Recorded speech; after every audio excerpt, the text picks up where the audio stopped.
This is the Business Owners IT Podcast with Anthony Garish and Ryan Carter, where tomorrow's technology meets today's conversation. Hi, I'm Tony Garish. And I'm Ryan Carter, and this is the Business Owners IT Podcast. A podcast where we discuss tips, tricks, and solutions for business owners involving all things tech. Something looks a little different, Tony. What do you think? Yeah, so you guys, we have a new podcast room. So the room we are in, somebody else, I guess, is going to rent it.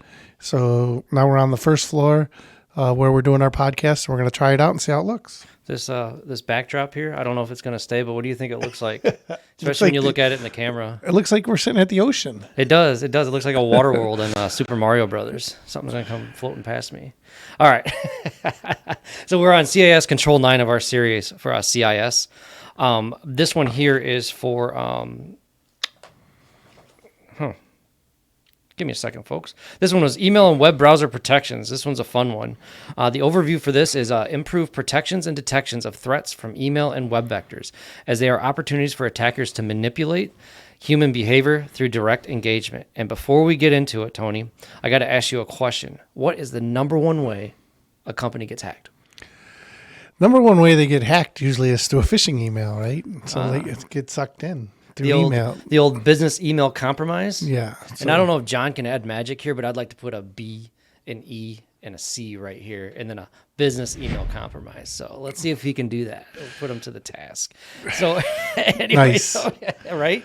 Sure. So if you want to, go ahead and take us through the key aspects, Tony. Yeah. So, I mean, you talk about business email compromise, but a business email compromise might start out as a phishing email, right? Right. And you put your credentials in, next thing you know, they have access to your business email through like an Evil Jinx portal. I think we should share some stories towards the end of this one. Maybe if we have time. So the key aspects of CIS Control 9, right? So I have a list because I can't memorize all of them.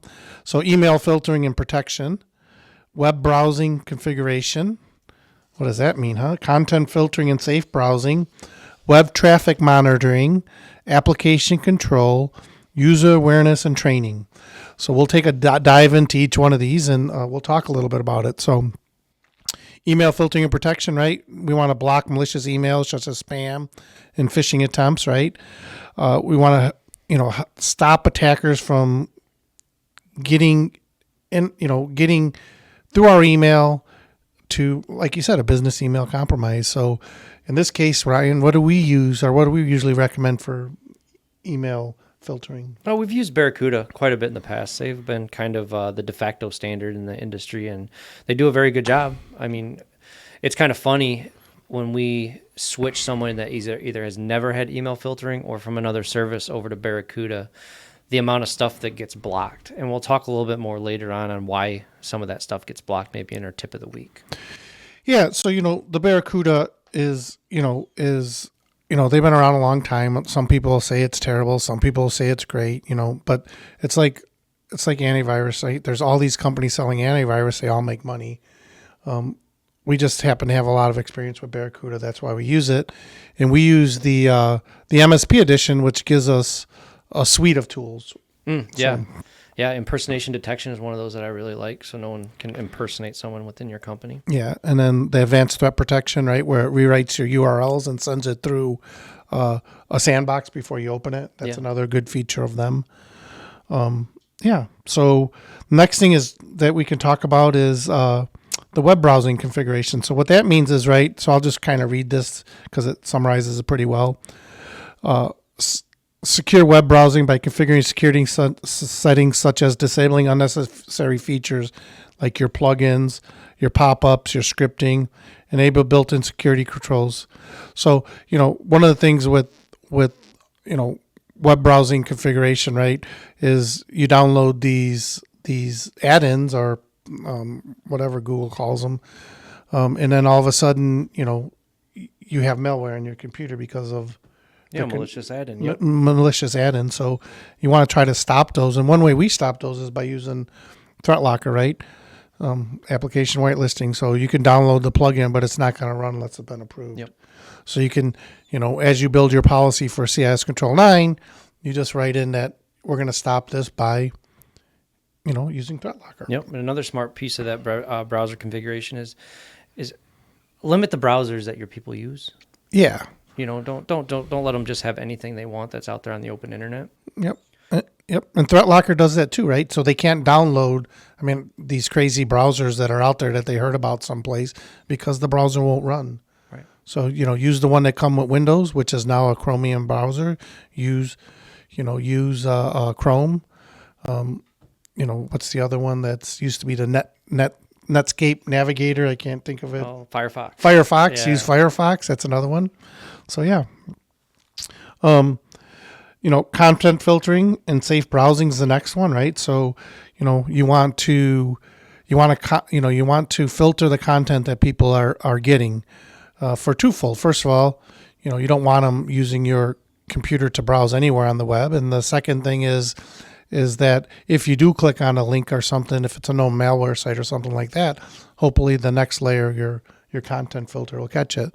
What do we typically use for? Well, we like to filter the DNS, so we actually use a product called DNS Filter. Yep. And it works very well. Yeah, and then we also have our firewall. Our firewalls, we use Checkpoint firewalls. One of their security blades is a web filter too. We use that as well. So it's a kind of a double layered approach to stopping that. Again, when you write your policies, you put that in your controls. Yep. Web traffic monitoring. This is another good one, right? So web traffic monitoring, that means you need to monitor all the traffic in and out.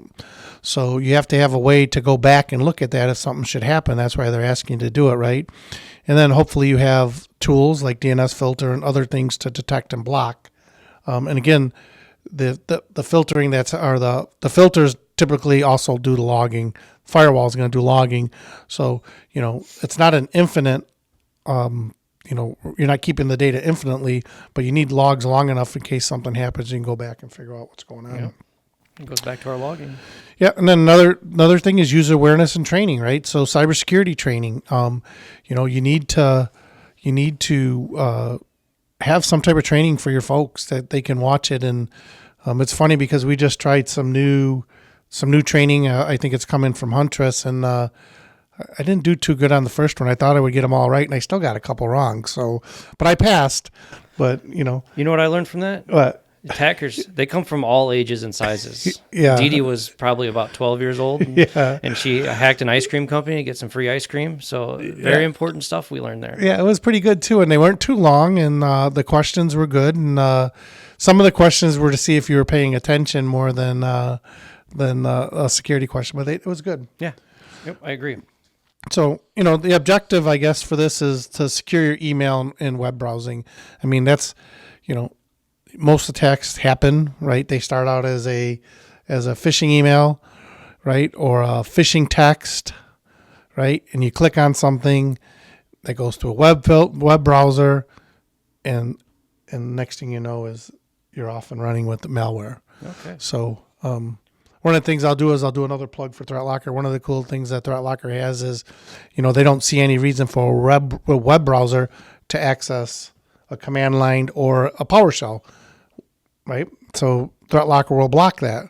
Why does Chrome need to access a PowerShell? Yeah, right? Exactly. And if it does access the PowerShell, we don't let PowerShell go out to the internet. That's the ring fencing. Yeah. So. Hey, ThreatLocker, we'd like to get paid for some of these plugs. Yeah, so if you right. can hit us up down in the comments. It's We'd good stuff. Greatly appreciate it. Yeah, they probably don't even listen to us. Right? So. How are we sitting on time, John? We're good. Oh, I got the thumbs up. We're sitting pretty good, so I think we could tell a couple stories. Business email compromise stories. Sure. I have one. I think you could fill in the gaps, or Okay. you could actually do it. But we actually recently had a client where they didn't get compromised, but the person was smart enough to send us the email and say, hey, can you look at this? But the CEO of the company sent an email to the CFO saying, hey, why don't you go ahead and I want to donate to this charity that I've been talking to. Can you take us through that a little bit? Yeah, so that was a pretty clever and it took us a long time. Like it took us, usually Ryan and I could spot a phishing email real quick. But it was well crafted, right? So it looked like there was actually a back and forth between the CFO and the CEO, like back and forth, and they staged this email very well. Between the CEO and the fake company. Yeah, Well, yeah, it was the fake company, but it looked like they were talking to both of them, and it was very cleverly drafted. And the next thing you know is, they were asking, and they were given permission to say it was okay to send email, and it was clever. I mean, it was clever because it even tricked us. We actually were looking to see if the emails were originally internally, and they weren't. But it was very clever. Yeah, they crafted it up in maybe like text or Microsoft Word or something. It made it look like the CEO was talking to this person of this charity saying, and they're going back and forth like, oh yeah, you can donate to this level, or you could be this level, or you could buy a table for this event. Yeah. And then at the end, the CEO sends over to the CFO, goes, hey, I want the table. Reach out to this person for that amount of money, like $10,000 or something crazy like that. So good on the CFO for sending it to us and saying, hey, this just does not look right. Even though they probably could have just went and knocked on the CEO's door, but it brought it to us, our attention to something new, a new vector in an attack. And it was recent too. Yeah. So and then next thing you know is we're getting an email from the CEO. What's going on here? Did I hear my email? And no, they weren't in their email. But again, having the tools, I guess, that's another thing too. We talked about tools, right? Having the Barracuda archiver, the Barracuda email archive or email spam filter and all that stuff, and the firewalls and all that gave us the ability to go back and search and said, you know what, those emails never left here. Or that email transaction never occurred here. It occurred outside and came in as an email. Yep, exactly. So, and another part was a security awareness training that teaches them that. Yeah. On how to look out for those kind of things from DD hacking you. Yep. And the guys at the top are usually the guys that make the most mistakes, or the guys that are salespeople too. They're the ones that make a lot of mistakes, and it's good that they have, when you do work with us, they can send us those emails and we can look at them. Yep. And I have a tip of the week. I'll try to shorten it. It was going to be a little bit longer, but we had our story. The tip of the week here was something we didn't really talk about with this, but one of the main drivers in email of letting people know that you're you is your DNS records that are on the internet. And I wanted to ask you, Tony, like, what does that mean, my DNS record on the internet? Well, yeah. So you have to have, you want to, I can't think of what I'm trying to think about here. The DMARC, right? So that's one of them. The DKIM is another one. And then your SPF records. Sorry, guys, you kind of threw me off here. Yeah, your SPF records. So those things all need to be aligned, and then you need to enforce it in your filter that says, and what SPF is, and we could talk a whole lot about that, is knowing that the email is coming from a server that you approve. Right. Yep. That's what, SPF is a big way to stop things. So if your SPF is not configured correctly, and let's say you're using Constant Contact, for example, if SPF records aren't configured correctly, then, you shouldn't be able to send me an email from Constant Contact, because I'm going to say, is this domain SPF set up correctly? Is this a known sender? Is it correct? Nope.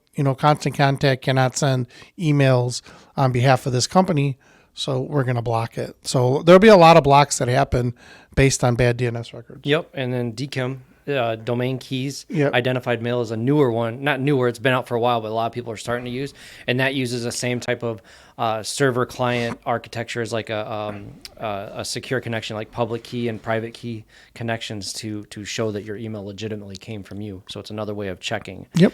So that is my tip of the week, is make sure those records are done and done properly, because that's the thing we see a lot when we set up a Barracuda. Stuff starts getting blocked from people that these guys usually talk to, and it's because their records are not set up properly. And if everyone had it set up properly, that would just be so much easier, for those filters to get things through. So that's my tip of the week. Yeah, and it would fall underneath this CIS Control 9 too. Again, you got to write policies for all of this stuff, and when we write the policies, we'll specify in that policy, hey, you need to have this set up correctly. Yeah. Yep. And that's about all I have. All right. Well, I'd like to thank everybody for tuning in to the Business Owners podcast. I hope to see you guys all next week. Yep, we'll see you next week where we talk about CIS Control 10, malware defenses. Thank you. Thank you. Unique computing solutions. Your IT challenges solved.